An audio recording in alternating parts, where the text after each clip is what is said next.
Hey folks, here's 8 tips to help you with your impossible mode run in Dead Space Remake. Tip number 1. Upgrade the plasma cutter ASAP. The plasma cutter is hands down the best weapon in the game, and you should aim to upgrade the damage as soon as possible to cut limbs like butter. That was a bonus tip, by the way. Focus on this weapon and unlock the special upgrades of heat accumulator to burn enemies over time and weighted blades to knock down enemies in a pinch with just a melee.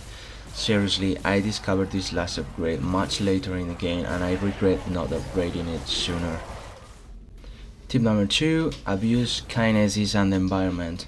In chapter 2 you get the Kinesis module. From that point on you can impale enemies with poles found in rooms. They have a glowing tip for visual cue, and these poles are sometimes on the walls, or you can even find them by breaking glowing little cells made by these poles. But it doesn't end here. You can cut the closed limbs from the necromorphs and use them to impale enemies too. This is a very effective and efficient way of saving ammo, which is crucial on this mode. Other things you can use with Kinesis are throwing explosives or stasis canisters, red and blue respectively, and explosives can kill normal necromorphs instantly, saving a lot of ammo. Sufficient fuel to fire primary engine. Tip number 3. Go for the limbs and abuse stasis. As talked in the first tip, you should always aim to cut limbs to efficiently kill the necromorphs, and start always with the legs to stop them entirely so you have time to think and or aim for the other limbs.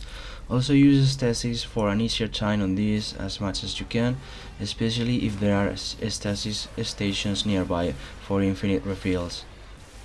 And linked to this, tip number 4. Stomp every corpse. This is a widely known tip, but stomp everything to loot items after killing the monsters. You need your economy and resources as peaking as possible to buy ammo, upgrades and health packs in a pinch. Tip number 5. Explore and loot every room. Credits are very important, so stay curious and try to explore as much as you can and open every single locker and chest. You'll find good upgrades and notes along the way too, so in the long run this is going to make your game much easier in the end. Sometimes there are rooms not worth exploring due to the risks, especially if guarded by guardians, but there are only a few of those in my experience. Tip number 6. Upgrade your suit. This is a very important tip too. You should try to find every suit upgrade and buy it. It gives increased inventory, armor and upgrade paths for the suit.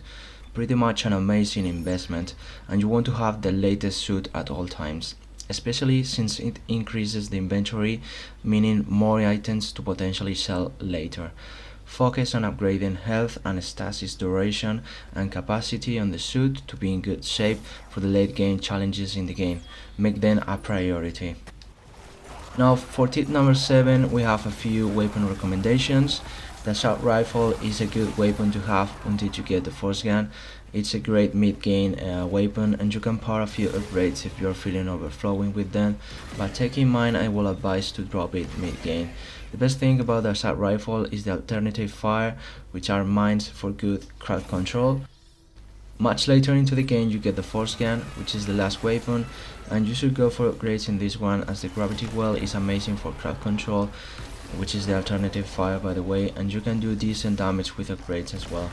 I don't think you don't need anything else besides this weapon and the plasma cutter for impossible mode. And we are getting into the final tip, number 8. Know the enemy types. Very important tip too. You need to learn how to fight every type of enemy to efficiently use your ammo and reduce the risk of getting damage. For starters, the normal necromorphs are best dealt with by dismembering all the limbs.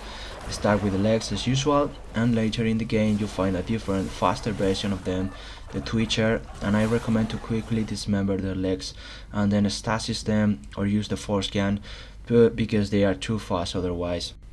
Lurkers are the baby type, and the best way is to cut 2 of their tentacles to instantly kill them, but you can shoot them directly as well with the assault rifle for example. Leapers are fast, so it's recommended to stasis them first and cut their limbs, and you can use their tail sting with Kinesis too. Exploders are easy, just shoot them in the shack. Infectors If you see one of these, quickly run and dispatch them as a top priority, or you will get swarmed by necromorphs later as they infect bodies across the floor, and you can kill them in the process of doing this as well. Deep pregnants, avoid their belly, start with the legs and then carefully cut their arms without touching the belly. The small swarmers from their belly are best dealt with the flamethrower or the force gun, but you can stasis and stomp them or simply tank them and shake them off as they do not do much damage. Brutes are kind of a side boss. The best way to deal with them is to stasis them when they are charging and quickly destroy its glowing parts in the back. You can cut their back legs with this way too, which will make them crawl. Dividers, now these are a pain. You can only dismember them and then stasis the detached parts and stomp or shoot them. Start with the head. And finally, Guardians, the jewel of the crown. These are usually best to avoid if you can by stasis them, but if you need to dispatch them, the best way is to stasis when their red tentacles pop out of their belly and then cut them one by one and he's done. If you try to deal with them any other way, you are going to waste all of your ammo, so don't even bother. And that is all for the 8 tips for impossible mode. As a bonus tip, remember to save and get out to the main menu if you are about to die, and see you in the next video. Cheers!